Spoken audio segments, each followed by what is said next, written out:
Today, 1 out of every 5 persons on the earth lives in the People's Republic of China. This intriguing country has a population of more than 1 billion. It's one thing to talk about China, but it's quite another to be there in person, to eat the food, to interact with the people, to witness agriculture firsthand, and to experience a culture with almost 4,000 years of written history. A delegation of 13 students from the University of Kentucky College of Agriculture will, like similar groups in past years, always remember a unique 3-week China study tour. Truly, a China adventure.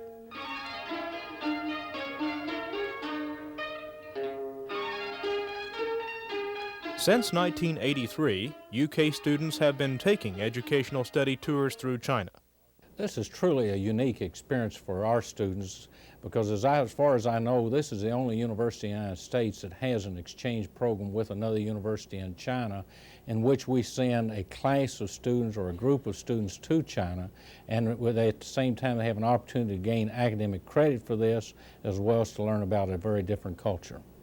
Let's find out more as we accompany the students on the UK China study tour, a China adventure. When you arrive in Beijing, the Chinese capital city, you quickly notice the great numbers of people riding bicycles in lieu of driving cars. And construction appears to be underway everywhere you look. Hand labor is still very much a way of life here. There are plenty of people available to work. Horses still provide important pulling power, as well as bicycles. And there are trucks galore. As a result, it's not uncommon to encounter some very busy traffic situations in Beijing. In a society as old as China, things seem to fit within a larger context of time. Visiting the Ming tombs near Beijing, you get a better idea of the long history of China. The burial place of 13 Ming Dynasty emperors, the tombs are visited by many Chinese as well as Westerners. But when you think of China, you may immediately picture the Great Wall. With a history of more than 2,500 years, the Great Wall is widely considered to be one of the architectural wonders of the ancient world. Built for China's self-protection against invasion by enemies to the north, the Great Wall remains today an immense monument to the past. When you trek up and down parts of the restored wall, you feel part of history, gazing down from the watchtowers to the surrounding hilly terrain. The Great Wall experience is something the students will remember for years to come. Today, however, even at the wall, commercialism has arrived. T-shirts are a popular souvenir item sold there. As much a part of history as the Great Wall is what is known as the Forbidden City in central Beijing. When you get in the vicinity, you see the Great Hall of the People, where the National People's Congress meets. It borders one of the largest public squares in the world, Tiananmen Square. The UK group's guide from Shandong Agricultural University provides some background. Often go out to learn the people how to live. So that means this is a sample of China. No, not parts. The parts means that to help the after often go out to learn the people's to learn each other. Entering through the Gate of Heavenly Peace, on which hangs an immense portrait of Chairman Mao, you approach the traditional entrance to the Forbidden City, the Meridian Gate. As a monument to bygone eras, the Forbidden City, also known as the Imperial Palace, displays an architecture befitting Chinese emperors and their imperial courts. And before leaving the Forbidden City area, the UK students feel right at home as they pose for a picture in front of a Kentucky Fried Chicken outlet located close by. Traveling to the next location by bus, the UK students listen to the guide explain some simple agricultural terms written in Chinese. Land drainage. You see, this land pipes too more water. The people to ditch the main canal and also the branch to drain excess water. During the days of the emperors, the imperial court avoided summer heat by staying at the Summer Palace Resort 7 miles northwest of Beijing on Kunming Lake. There, a Chinese craftsman gets the students' attention by carving an inscription on a ballpoint pen for the group. The inscription wishes happiness and longevity. A long train ride takes the group from Beijing to Yantai, a coastal city on the Yellow Sea. Yantai offers a scenic panoramic view, complete with fishing boats. Entering through a memorial archway, the students tour the Penglai Pavilion, atop a cliff in the north of Penglai County seat in Shandong Province. Beside the pavilion lies one of the ancient navy bases of China. Today, a motorized boat sends out echoes of sound bouncing off the old fortress walls. A visit to a farming village includes a stop in a children's nursery. The kids are napping. All is quiet. And after being given a balloon, a half-awake child hangs onto it and goes back to sleep. Factory workers in Weihai show what goes into the making of the intricately designed carpets well known as Chinese quality products. And the UK group gets a good close look at what's involved in the manufacturing process. Plenty of skilled hand labor goes into every carpet made. Outside the factory, some uniformed school kids carrying their flag pick up trash to beautify the area. At a fishing village, the official in charge, the village director, takes a few minutes to orient the students. Later, 2 village families host UK students for an evening meal in their homes.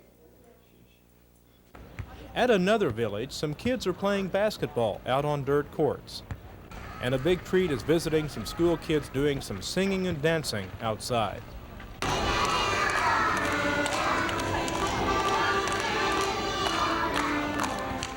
Quickly, the young kids invite the UK students to join in for fun.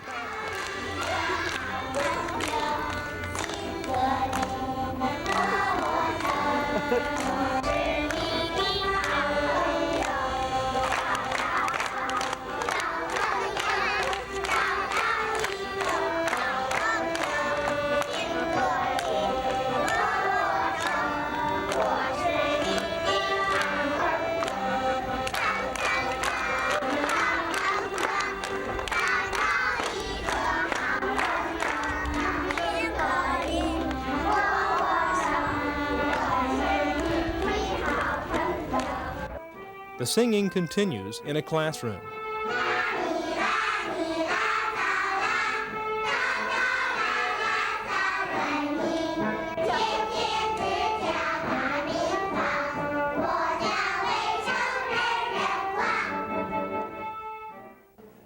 At a factory in Yantai, students look at samples of manufactured clothing and toy products. And at another factory, highly skilled workers create woolen needlepoint items crafted using pictures as a guide. Arriving at UK's host institution in China, the Shandong Agricultural University in Taiwan, the institution's president, vice president, and others greet the UK delegation. The vice president welcomes the students. And every time you bring the Kentucky University Agricultural College the friendship to our university. A tour of the university's facilities includes a look at laboratories, dorms, and the cafeteria, as well as food preparation facilities where the noon meal is being ready. A teacher instructs a class in English, and students intently study the text being used.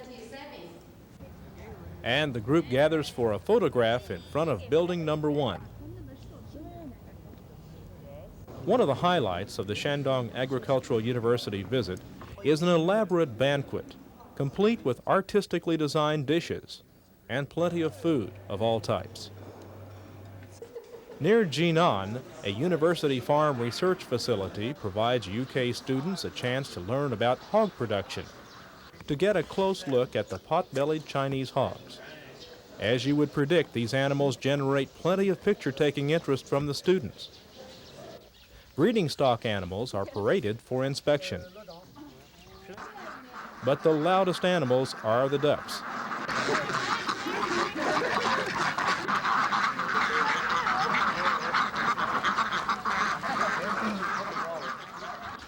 Driven by a worker, the ducks go back into the water.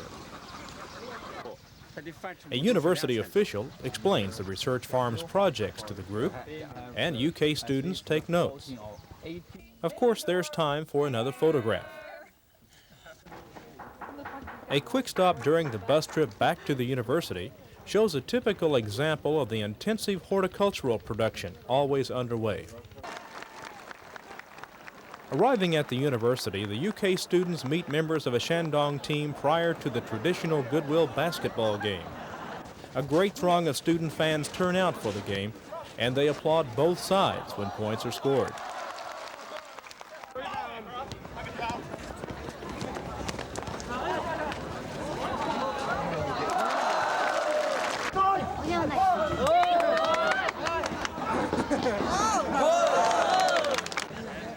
When the game ends, some pictures are taken. The UK students encountered a tough Shandong University squad intent on winning the game, but it's all in fun. An evening party at the university brings together some Shandong students and the UK group. Entertainment is part of the evening too.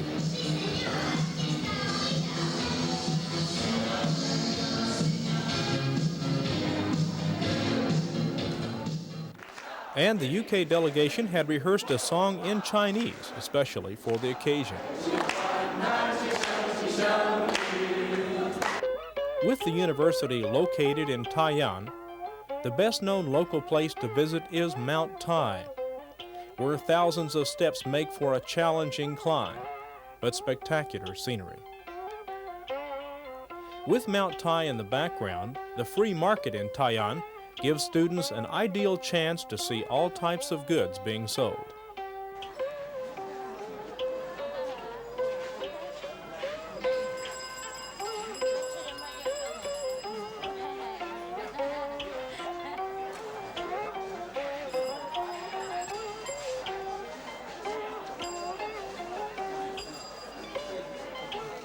With Chinese couples only allowed to have one child, there's special attention paid to that young one.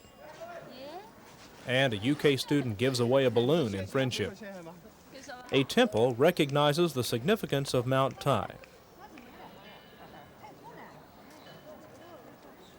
And garden design and styles are characteristically Chinese. In China, food crops are planted on every possible acre to grow enough to feed the Chinese people. At the Shandong Agricultural University farm near the city, students get a good look at wheat experimental plots, and Chinese researchers take a few minutes to explain projects underway. There's plenty of opportunity for UK students to interact with Chinese researchers about agriculture topics. The last thing to view at the university farm is a room where silkworms are feasting on mulberry leaves. This visit turns out to be good preparation for the next major stop, Wuxi, where students get to watch workers at the No. 4 silk reeling factory handle silkworm cocoons and see the fine threads soon to go into silk fabrics well known as Chinese exports. Wuxi is located on the Grand Canal, an ancient man-made waterway, the longest of its kind in the world. A village near Wuxi provides another chance for students to learn more about Chinese pigs and to handle them as well. Besides hogs, the village also raises deer. In the fields, it's rice seeding time. One worker prepares the seed bed and another broadcasts the rice seed. A village family invites the group into their home for a tour and then for some tea. I found the people to be very friendly and quite charming, and I enjoyed meeting them the most. I think that was probably the highlight of my trip, was getting to meet the Chinese people. I thought their countryside was beautiful, and it was just probably the highlight of my life to this point. It was a very good experience. A highlight of this particular day's activities is another visit to a school.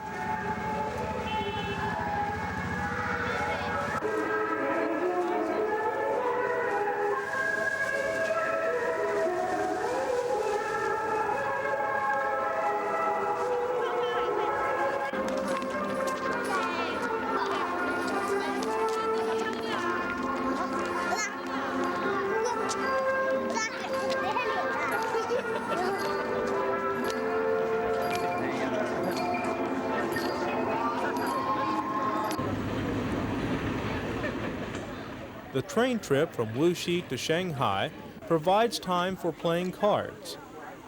And as the group's final China destination, Shanghai offers, among many other things, a big city look. A waterfront complete with ships. A chance for the students to see and photograph a panda bear at the zoo. And a large friendship store for buying Chinese-made items. Sizing up the UK-China study tour, it's a unique, once-in-a-lifetime opportunity for college students. We had a lot of different interests as far as our career choices and interests from our backgrounds, and which kind of helped us to be able to tell each other a little bit more about things that we might not otherwise have known about. And I believe just the diversity of the group has helped us to be able to get more out of the trip. I felt going with the group, it kept everything in perspective, and we had somebody to talk to and look forward to. But I really liked the trip as a whole, and I'd like to go back. I think more than anything else, they get an in-depth view of a different place of the world, which has different people that are used to different things and have different values. The Chinese have quite a different value system than Americans do, and so that puts U.S. values into perspective for the students. And that, I think, they'll keep for years to come.